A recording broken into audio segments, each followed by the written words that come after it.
Também, assim como na aula anterior, eu também nessa aula vou trabalhar um pouquinho a respeito de um referencial teórico para os auxiliar a explicar as práticas que são conduzidas de forma remota. E na aula de hoje a gente trabalha um pouco com as forças intermoleculares.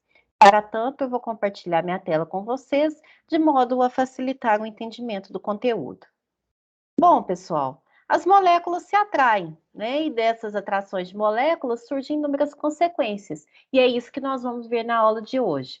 Então, a gente estuda as interações do tipo íon-dipolo, dipolo-dipolo, as dispersões de London, as interações do tipo dipolo-dipolo induzido, ligações de hidrogênio e falamos um pouco de suas consequências. Então, gente, nós sabemos que a química é a ciência que estuda a matéria, ou seja, tudo que tem massa e ocupa o seu lugar no espaço. A gente também estuda, dentro do ramo da química, as propriedades e transformações da matéria. E aí, nós todos sabemos que a matéria é formada por substâncias, as substâncias é constituída por moléculas, e a unidade básica dessas moléculas é o átomo, como nós já vimos em até conteúdos de química. E essas moléculas, gente, elas se atraem. E essas atrações entre as moléculas é o que a gente chama de forças intermoleculares. E essas forças, elas vão possuir intensidades distintas, dependendo da natureza de quem está ali interagindo, né? Então, vai variar de acordo com a polaridade das ligações e das moléculas, principalmente. Bom, então essas forças intermoleculares, elas também são denominadas de forças de Van der Waals ou interações de Van der Waals. Aqui eu trago para vocês um quadro que consiste de uma análise comparativa das forças interiônicas e intermoleculares. Se vocês observarem, gente, na interação íon-íon, que a gente fala lá da ligação química, né? Quando a gente fala da ligação iônica, a gente está falando de interação entre dois íons na última etapa, atração eletrostática entre íons de cargas opostas. Se vocês observarem, a quantidade de energia é muito elevada. Se a gente levar em consideração todas as outras, por mais que sejam fortes, elas sempre ainda vão possuir uma menor energia do que a energia de uma ligação química. Bom, nós temos um primeiro tipo de interação, que é íon-dipolo, quando a gente tem um íon e uma molécula polar. O caso do cloreto de sódio em água, se a gente coloca o cloreto de sódio em água, vai produzir os íons Na+ e Cl-.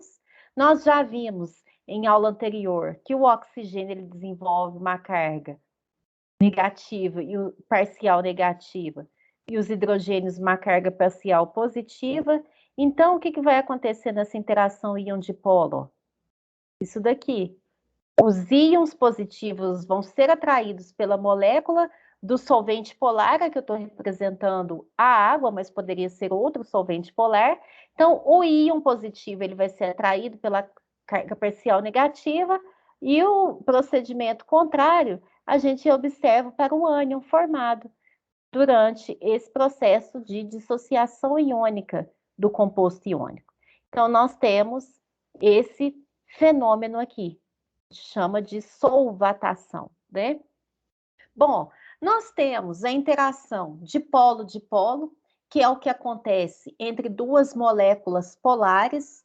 Então, o polo negativo de uma molécula vai ser atraído pelo polo positivo da outra e assim sucessivamente.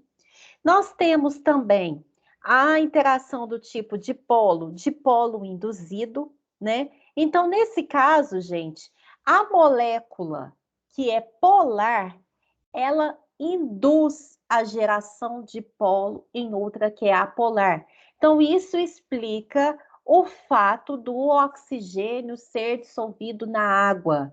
Se a gente observar, o oxigênio é uma molécula apolar. E a água é polar, que nós já vimos.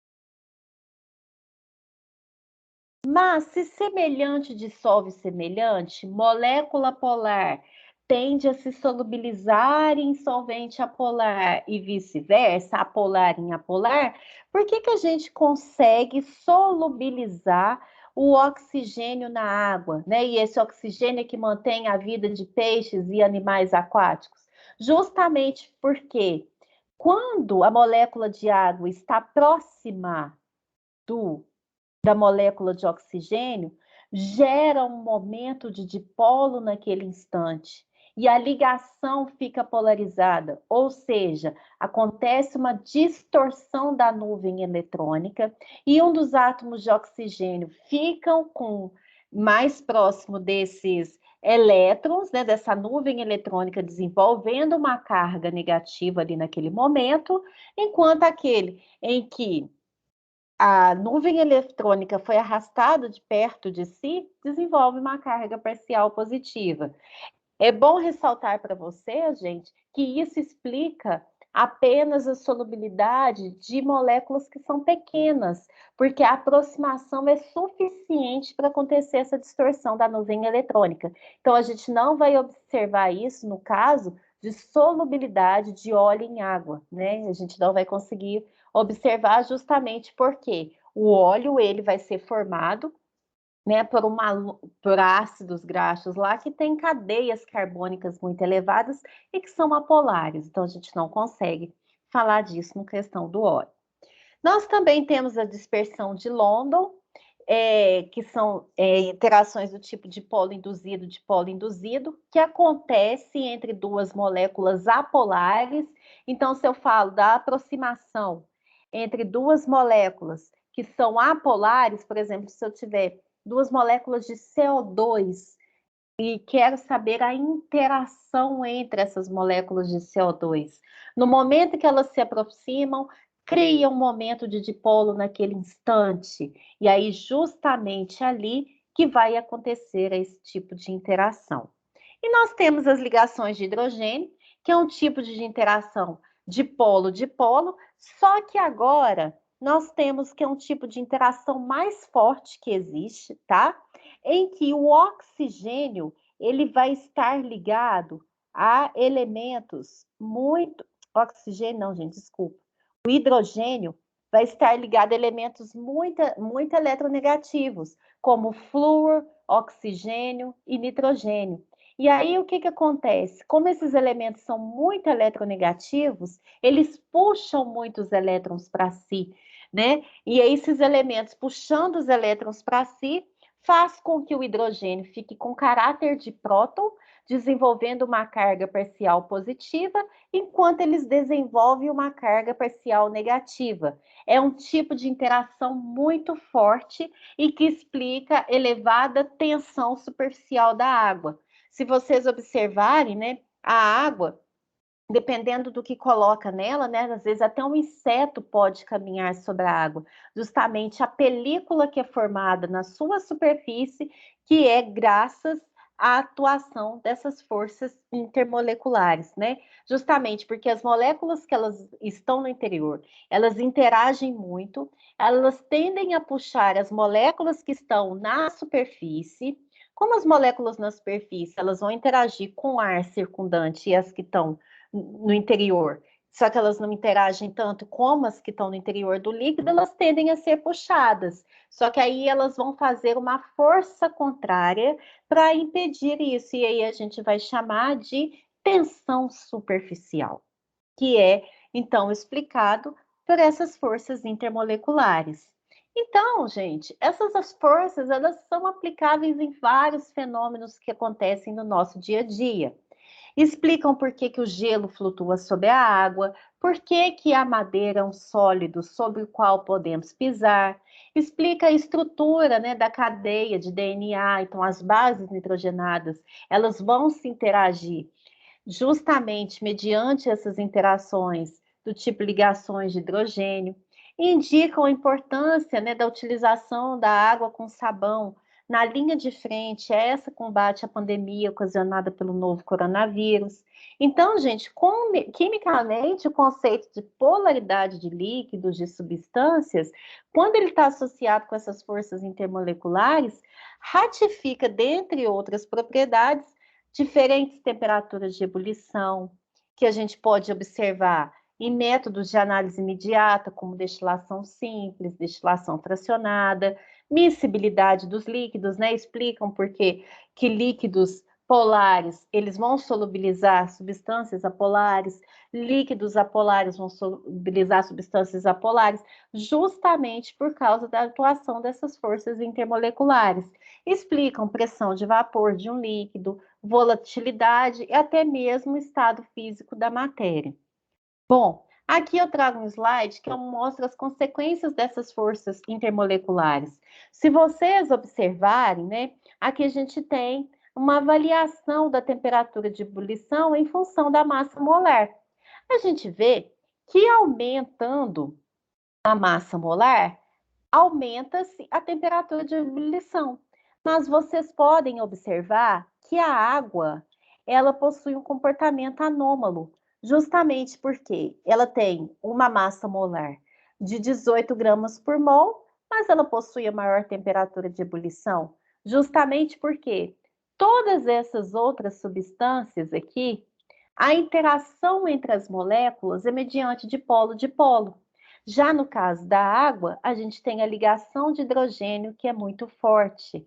E quanto mais forte for uma força intermolecular, maior vai ser a energia requerida para quebrar essa interação. Consequentemente, maior a temperatura de ebulição. Se a temperatura de ebulição é muito grande, se precisa de muita energia, a volatilidade vai ser baixa. Então, isso explica, por exemplo, o fato da água não evaporar com facilidade. Se a gente deixar um copo de água, se não estiver quente, a tendência é que ele mantenha o seu volume por muito tempo.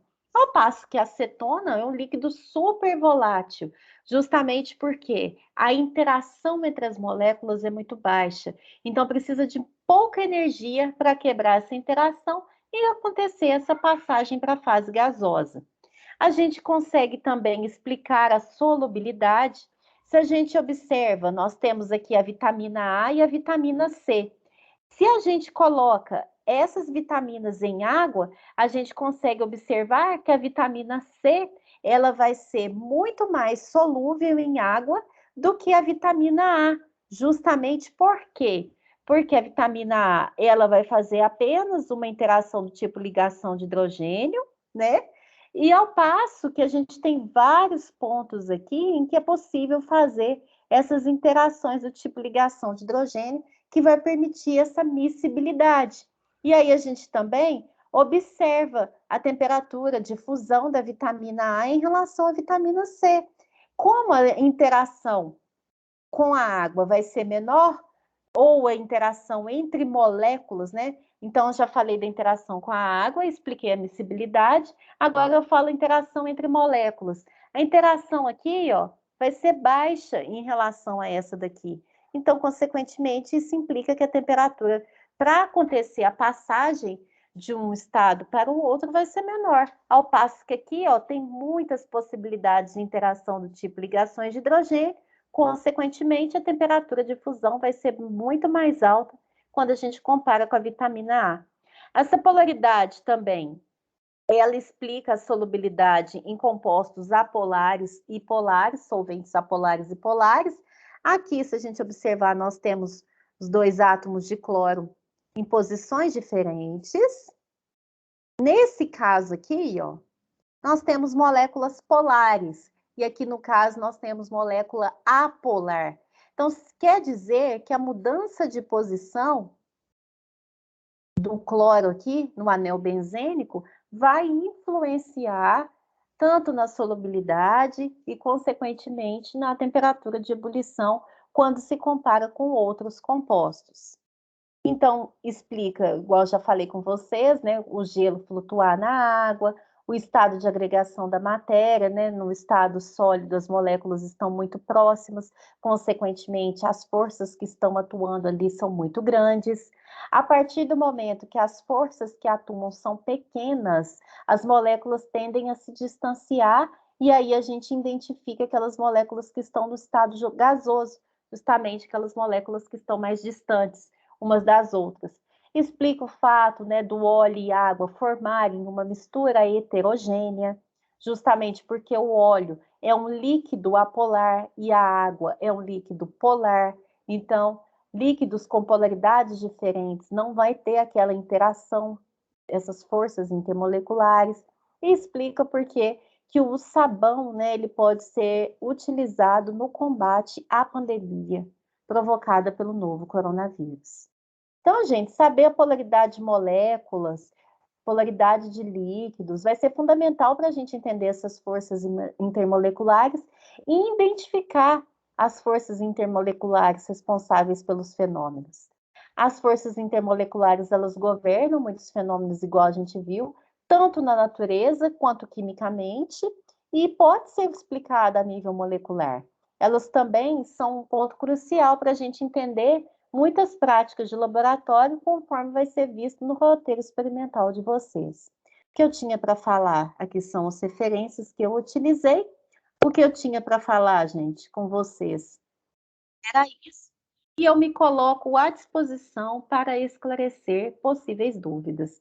Um abraço a todos, fiquem com Deus e tchau!